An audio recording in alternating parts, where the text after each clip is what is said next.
Geno Auriemma is not happy about the thought that UConn this season is better than the UConn last season that won the national championship with Paige Bueckers at the helm.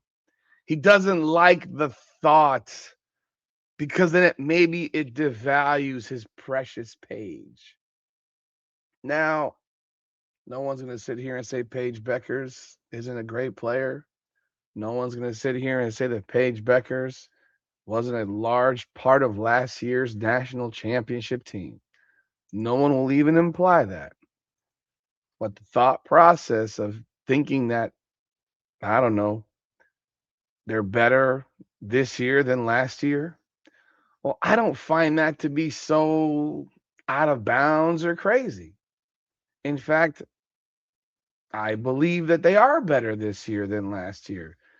And Geno Auriemma was questioned and asked the question about that after the regular season finale victory over St. John's, that they won 85-49. And just to give you an example of they won this game with only one player playing 30 minutes yesterday. They won this game by 36 points with Sarah Strong playing 27 minutes and scoring 11 points and having 7 rebounds and 6 steals. Did I mention St. John's is 21-10? This isn't like some 10-20 St. John's Red Storm team. But you got a victory of 36 points and you played 12 players in this game. You got bench players playing 20 minutes. You won this game like this with, AZ Fudd having 14 points. So the question is a legitimately genuine question, and it's a genuine thought that this team is better than last year's team. And that is not a slight on Paige Bueckers. And I know he feels like he has to protect her honor, but I tell you what, this team this year has not lost. Last year's team did lose 3 times. They simply did. They lost 3 times. They lost to Notre Dame by 11. They lost to USC by 2. And they lost to Tennessee by 4. Now, if you want to compare, and obviously the teams are all different, but if you want to compare them, this year they beat Notre Dame by 38. They beat USC by 28. And they beat Tennessee by 30. So, again, teams are different. Let's talk about it. Welcome back, everyone, to another edition of Her Game, Her Way Women's Basketball. We talk facts over feelings. I'm your host, Rudy Rodriguez Showmont. Leave your comments, like the video, subscribe. Check out our Instagram handle, Her Game, Her Way Women's Basketball, where we do everything women's basketball, and it'll cover women's college, WNBA, etc. But right now, we are in the core of college women's basketball season. We are heading into conference tournaments this weekend. This is the exciting time of the season for me as a basketball fan for college basketball. A lot of big games that have been played over the last couple of weeks, and we have done posts on it, and we're going to continue to do more videos. We were featured yesterday on a video with UCLA on, it was YOUCSEE and then LA. That was a documentary on their team last year. And a couple of my clips from my videos from way back in April of last year were used, and I thank them for featuring us. So thank you to them. It was on FS1. I do have a clip on our Instagram page. Don't know how the heck they found us, but hey, they found us, and I appreciate that. So let's listen to what Geno Auriemma had to say right here, and y'all be the judge, and we can go a little bit deeper into it.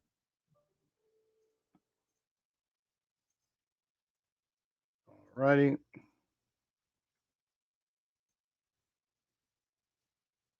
Here is Geno Auriemma. Geno, the outside narrative for many about this team is that they're even better than last year's team.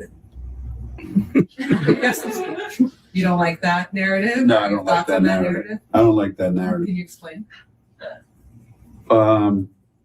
Well, I don't know that you take away one of the top 5 players in the WNBA off your team and say you're better. I don't know how I can justify saying that, except because there are a lot of times when I watch this play and I say that wouldn't have happened if we had Paige. That wouldn't have happened if we had Paige. So there are things that happen that maybe are not obvious or ascertained by other people, but we on the coaching staff, we know. Now, that doesn't mean they're not capable of playing at a real high level that matters. So there's Geno Auriemma yesterday, and I just gotta be honest. I think he's wrong. I get it. I think he's flat wrong. There's no way in the world that you can watch this team this year and watch this team last year.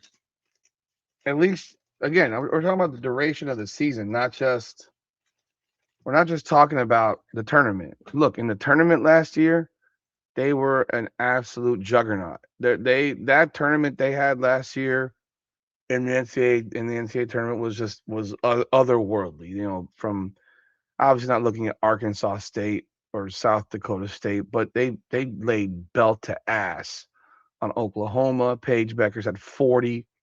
She had 34 against South Dakota State. She had 31 against USC. They laid belt to ass on USC with, although that was a USC team that did not have Juju Watkins on the roster. She had gotten hurt the game before. So we never know what could have happened had Juju Watkins been able to play.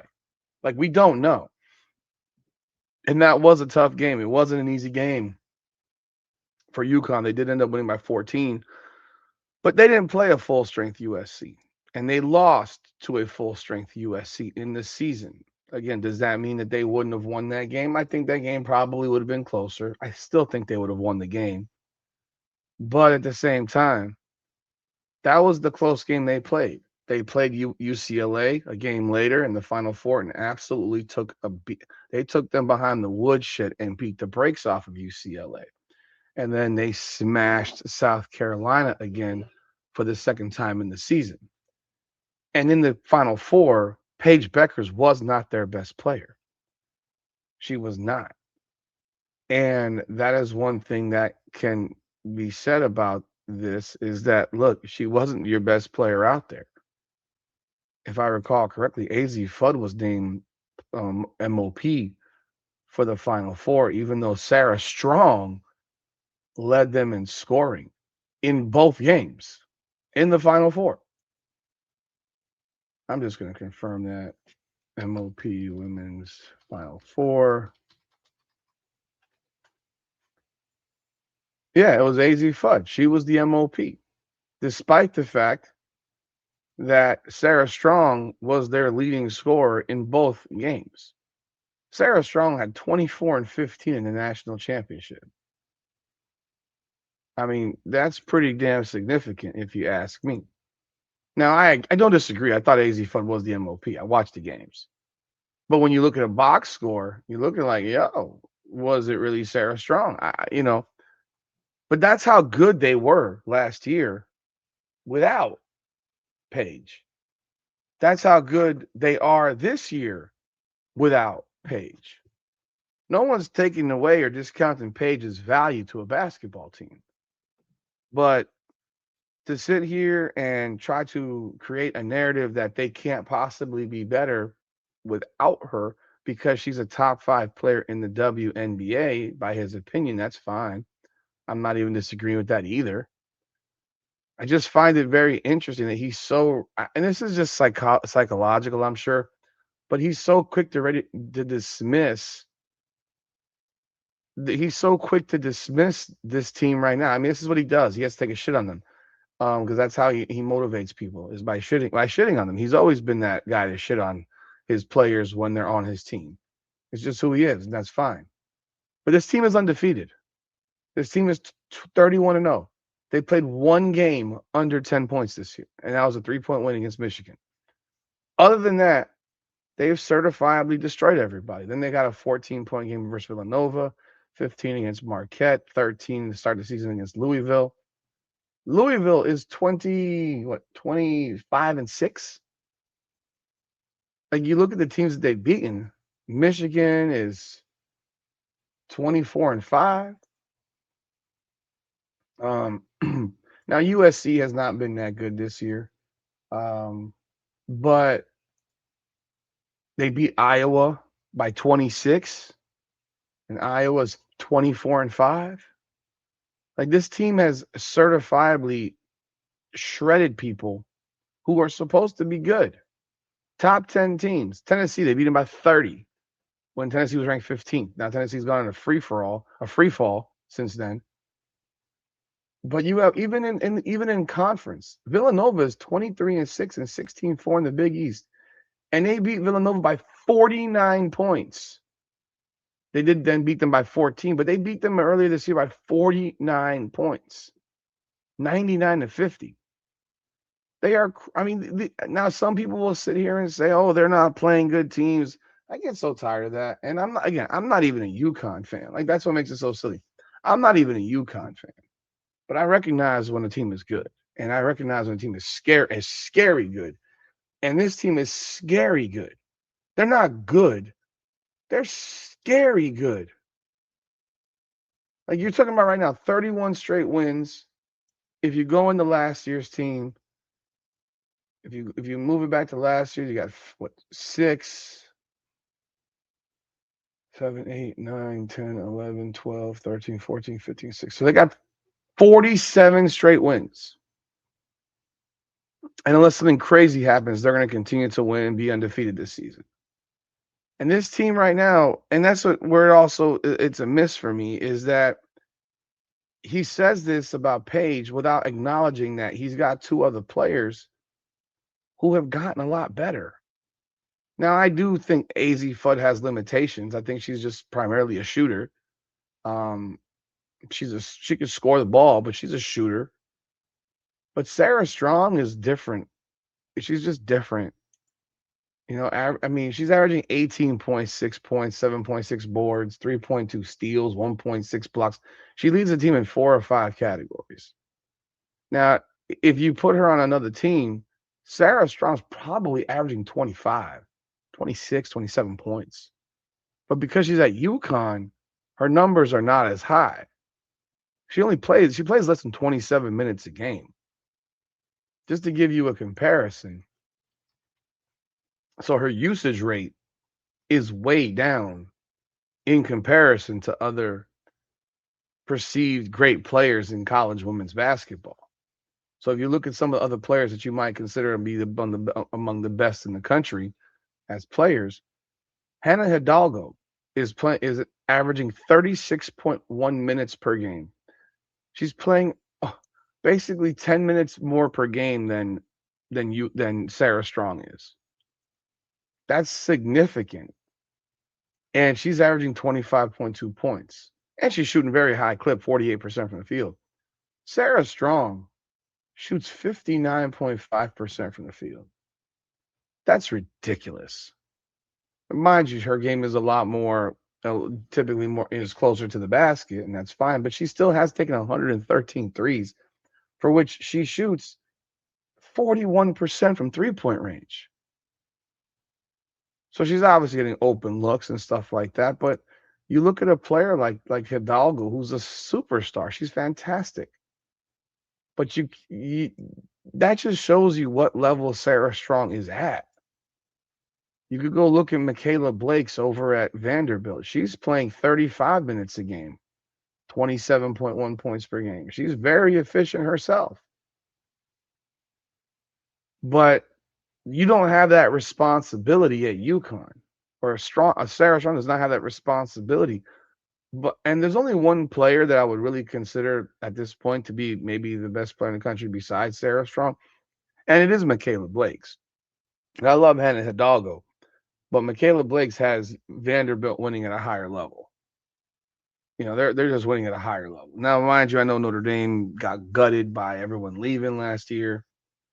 However, Sarah Strong is just different, man. So when he's so quick to say, without Paige, we would have done this with Paige, bruh.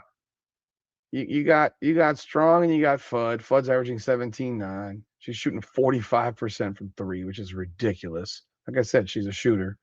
Um, I mean, she's a shooter. Like you don't pussyfoot around with it. They are deeper this year. They were not as deep last year. They got a bench this year. They got players coming off who can contribute off the bench.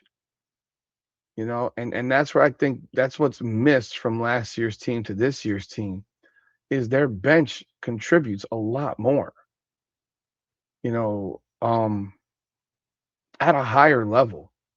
So last year you had Paige averaging 19.9, Strong at 16.4, Fudd at 13.6. Look how many more points Fudd's scoring per game. She also dealt with some injuries and stuff like that. But then after that, 7.7, 6.9. You got this year's team. This year's team has 1, 2, 3, 4, 5, 6, 7, 8 players averaging at least 6.9 points per game. And last year's team only had 5. So they had 8 this year and 5 last year. That's depth. They have legitimate depth on this team that didn't have last year.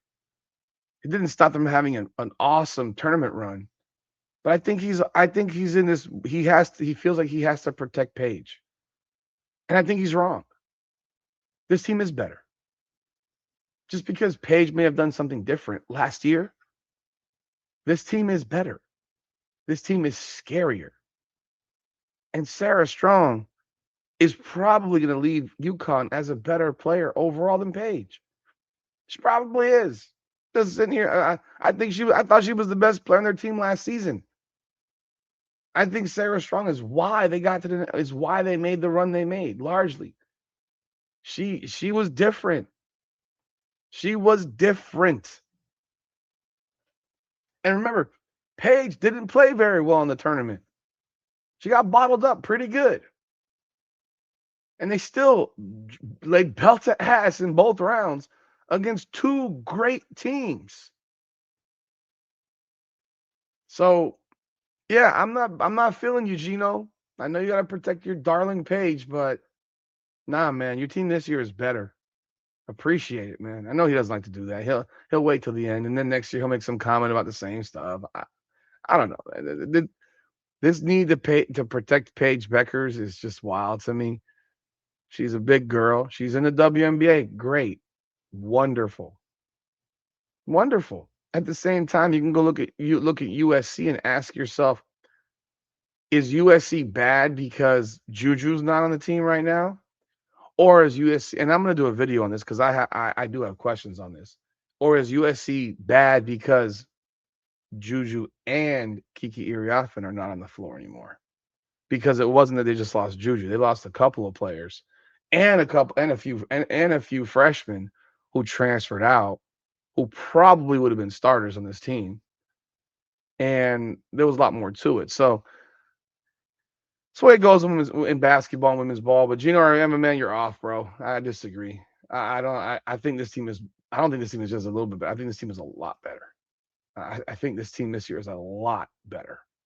Like not remotely close better.